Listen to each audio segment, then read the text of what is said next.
Hi, this is Jordi V, and today I'm going to show you how to make an emo type beat in the style of Lil Peep.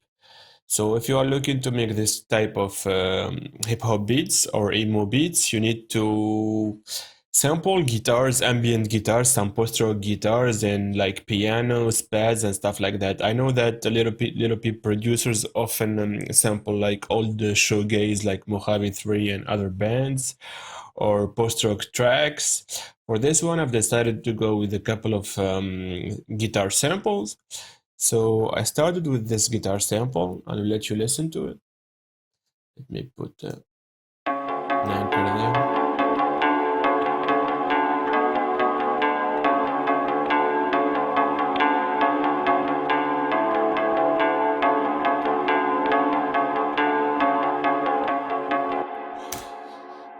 So yeah, nothing crazy. Couple of guitar arpeggio in the key of D major, if I'm not mistaken.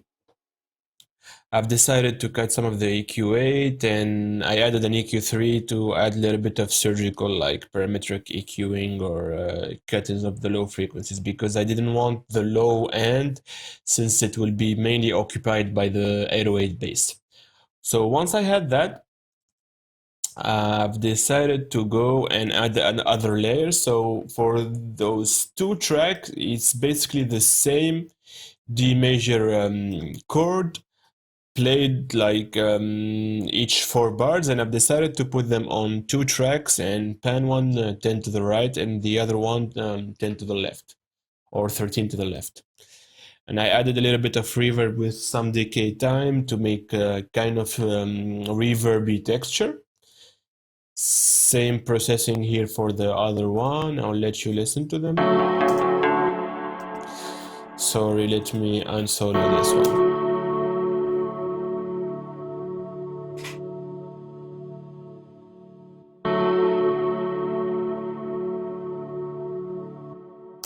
So you can hear it's the same one shot or the same sample. I just, for ease of use, I guess, I've decided to put them on 2 tracks. So once I had those 3 elements, I've decided to group them. And I added this plugin, Reverb Intensity by Arturia, which is a reverb plugin. I added a little bit of distance, some width, like 30% dry wet, not all the way up, just to create some texture and make it sound more lush. So if I solo the guitar group,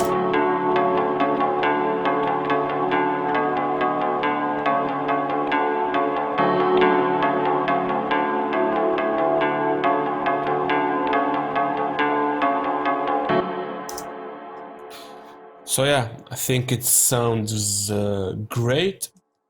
Next, I moved to the 808 bass. So for this one, I added like a sample here within the key of B minor. So if you are a little bit familiar with music theory, D major, it's relative minor, it's B minor. So this whole like sample should work, but I've decided to just take this first one shot and like added a saturator, a little bit of utility to make it mono, a fab filter Saturn to add some distortion, a little bit of distortion to the sound, and an EQ8 to cut some of the mud within the low end here.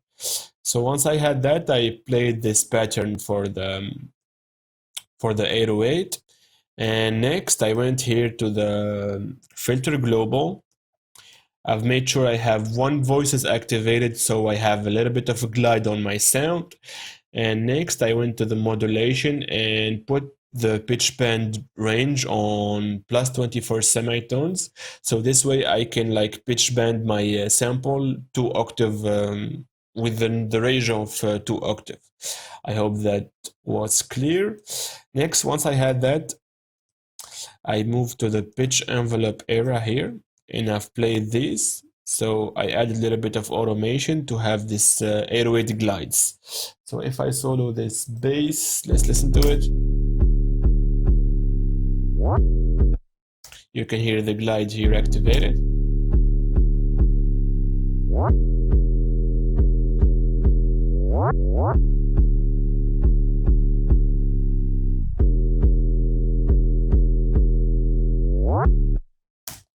So yeah, it sounds amazing, especially with the Saturn distortion.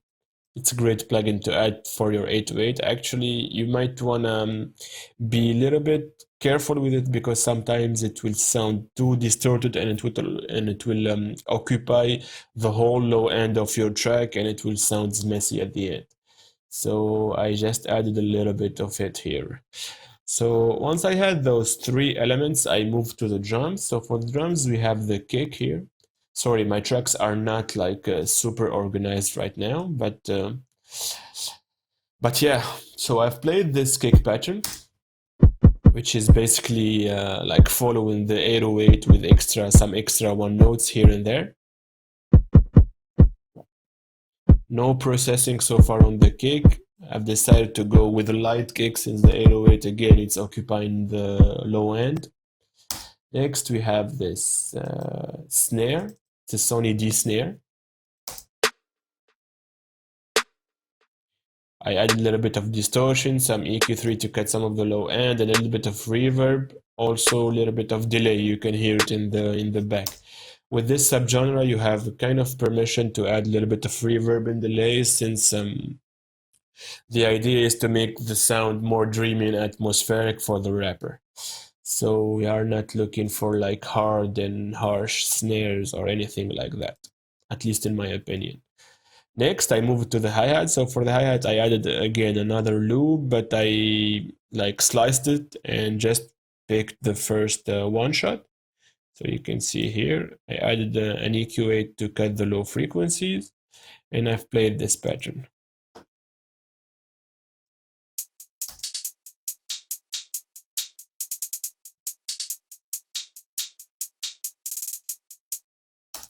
Yeah, nothing crazy again. So all you have to do is to go on your eighth notes here, copy paste let me show you how to do it.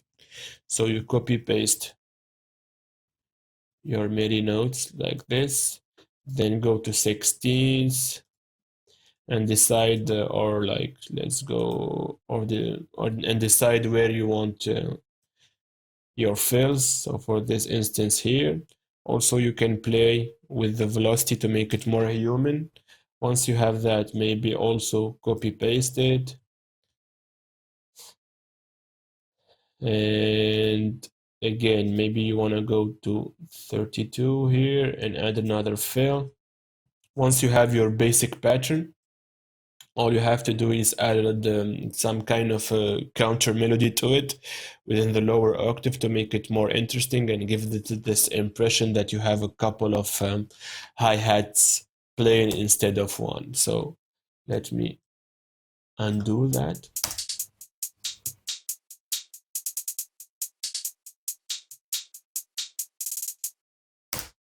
Yeah. Next, I added this hi-hat group. So we have basically two elements here. We have the first one, another like open hat.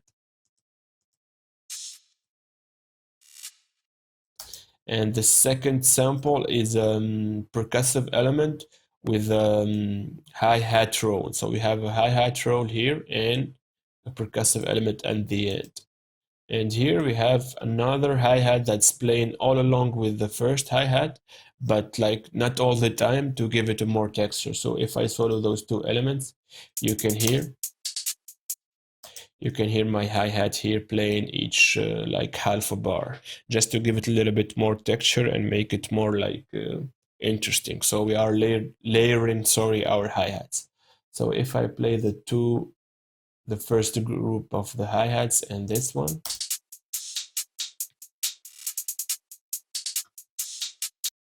yeah, it sounds a lot interesting, a lot more interesting. Also, I added some auto pan to make them sit better within the mix, and an EQ3, but I didn't do too much with it, so we can like maybe delete that.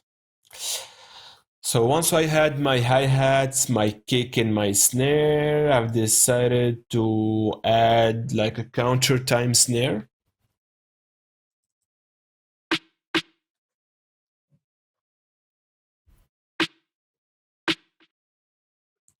I'm also using it here to introduce the beat for the transition. So yeah, If I play the beat on its own,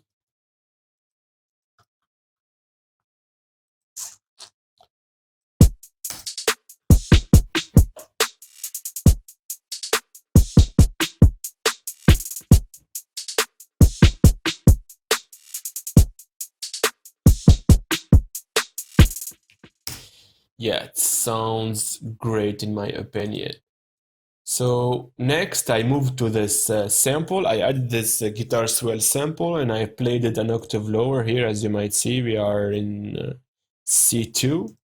I added an EQ8, a little bit of reverb, some ping pong delay, and let's hear how it sounds.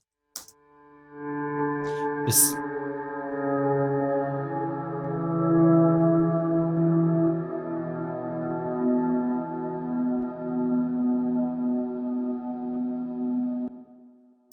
This is act a little bit like some kind of a texture to our guitar arpeggios.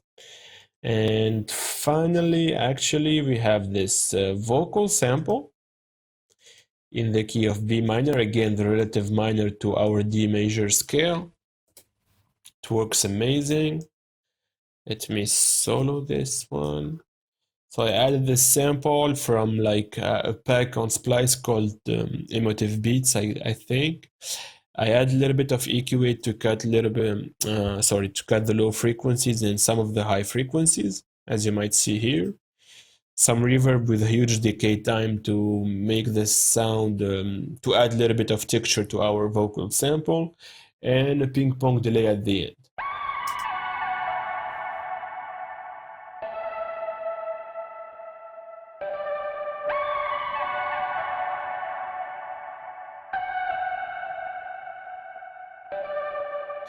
So yeah, we have like two sections basically. The first one is the section where the guitar is playing, the arpeggio guitar is playing, and the second one we can call it here like section B or something, or where we have just the vocals playing. So if we listen to it, sorry about that.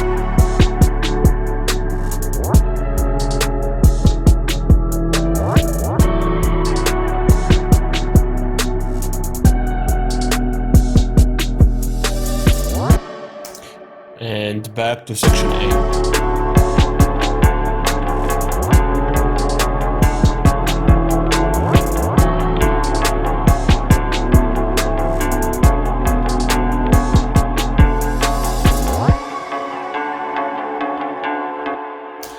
So yeah, that's it for the main elements of the track. Obviously, I added a little bit like some reverse scratch for the transitions, and I did arrange the track finally. So we have an intro here, intro section with 16 bars. We have a first kind of section A, section B here, again for 16 bars. Then we have some kind of a breakdown and verse B for the rapper, and the section B, I guess, for the verse B, sorry. And finally we have an outro. And yeah, that's it for the track. I hope you learned something. Let me know in the comments if you need me to cover any other area from this track, or you want me to do a tutorial about another artist, and I will find the time to do it. So yeah, thank you again for watching and stay tuned. Peace.